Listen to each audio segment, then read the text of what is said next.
வணக்கம், welcome to RJ cookery. இன்றைக்கி ஆடி வெள்ளிக்கிழமை. இன்றைக்கி அம்பாளுக்கு என்ன நைவேத்தியம்னு பார்த்தீங்கன்னா, அரிசி தேங்காய் வெல்லம் போட்ட பாயசம் தான் அம்பாளுக்கு இன்றைக்கி நைவேத்தியம். நம்ம சுவாமிக்கு நைவேத்தியம் பண்ணுறதுனால நம்ம பச்சரிசி தான் நம்ம எடுத்துப்போம். இப்போ நான் இன்றைக்கி பச்சரிசியும் ஒரு ஸ்பூன் பைத்தம்பருப்பு, ஒரு ஸ்பூன் கடலைப்பருப்பு, நான் இந்த கப்பில் தான், சின்ன கப்பில் எல்லாம் சேர்த்தே நான் அரை கப்பு தான் எடுத்துட்டேன். அதை 2-3 தடவை நல்லா வாஷ் பண்ணிவிட்டு ஒரு 10 நிமிஷம் நல்லா தண்ணியில் ஊற வச்சு தண்ணியை வடிகட்டிட்டு என்ன பண்ணேன், இப்போ மிக்சியில் அரைக்கிறதுக்கு முன்னாடி நம்ம கடாயில் ஒரு ஸ்பூன் நெய்யை விட்டுட்டு அதை நல்லா நம்ம வறுத்துக்க போகிறோம். வறுத்துட்டு நல்லா நெய்யில் நம்ம வறுக்கும்போது நல்ல ஒரு ஸ்மெல் கிடைக்கும். கலர்லாம் மாறணும்னு அவசியம் இல்லை.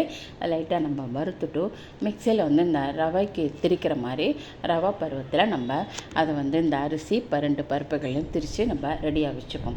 நம்ம எந்த கப்பில் அரிசி எடுத்தோமோ அரை கப்பு தான், அப்போ 3 கப்பு நம்ம இந்த அரிசி பருப்பை திரிச்சதை அதில் போட்டு குக்கரில் ஒரு 5 விசில் முடியாக வேக வச்சு எடுத்து வச்சுட்டேன். நம்ம ஒரு கப்பு, நம்ம அரை கப்பு போட்டிருந்தாலும் 1 கப்பு வெல்லம் போட்டு அதை நல்லா மெல்ட் ஆன அப்புறமா வடிகட்டி ரெடியாக எடுத்து வச்சுக்கணும். அதே மாதிரி 1 கப்பு நான் தேங்காய் எடுத்துருக்கேன். 2 ஏலக்காய் போட்டு அதையும் நல்லா அரைச்சி ரெடியாக வச்சுப்போம். இப்போ அதை அந்த அரிசியை எடுத்து கடாயில் போட்டுட்டு வடிகட்டின வெள்ளை தண்ணியும் விட்டாச்சு. விட்டு 2 நிமிஷம் கொதி வந்த அப்புறமா அரைச்சி வச்சுருக்கிற அந்த தேங்காயும் ஏலக்காயும் போட்டு ஒரு 2-3 நிமிஷம் நல்லா கொதிக்கட்டும்.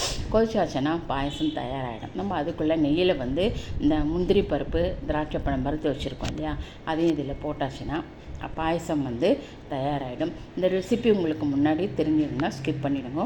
புதுசாக என்னோடய சேனலை பார்க்குறவாளுக்கு இந்த ரெசிபி பிரயோஜனமாக இருக்கும்னு நினைக்கிறேன். இது வரைக்கும் என்னோடய சேனலை சப்ஸ்கிரைப் பண்ணலைன்னா please subscribe my channel. Thank you.